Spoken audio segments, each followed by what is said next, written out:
এই ইমাম, মসজিদের ইমামকেও দেখেছি আমি যে উনি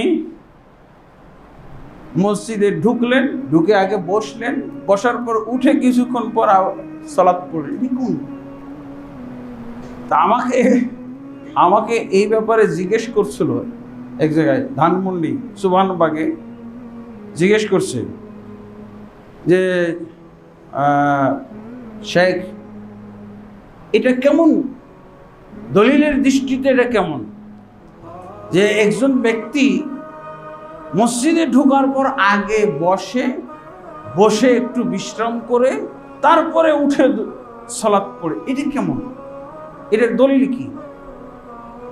তো একজন আর্মি রিটায়ার্ড পারসন আমার সাথে পরিচয় আছে, তো উনি আমাকে বলছেন, মানে আজব ব্যাপার, বলছে আকরাম ভাই এটার জবাবটা আমি দেই। তোর কৌতূহল দেখে কি যে জবাব দিবে, আমি তো একটা জবাব দেবই দলিল ভিত্তিক। তো উনি আমাকে বলছে এটার জবাবটা একটু আমি দেই, পরে আপনি আরো সুন্দর করেন, সুন্দরভাবে। আমাকে একটু আগে বলতে দেন। বলেন। বলছে যে ওরা মসজিদে ঢোকার পর আগে বসে কেন জানেন? রাসূল বসতে নিষেধ করেছে, এই জন্য বসে।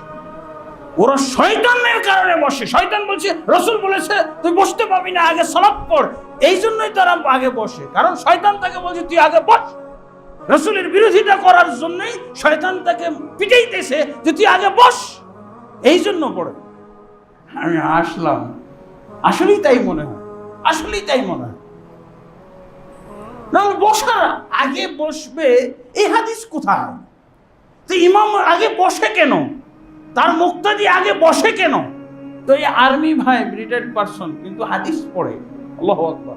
হাদিস যেই পড়ুক না কেন, হাদিস যেই পড়বে তার কথা এবং তার আচরণ, তার আমল শুদ্ধ হবেই হবে। কিন্তু এরা তো হাদিস নিজেও পড়ে না, পড়তে নিষেধ করে, পড়তে উল্টা নিষেধ করে।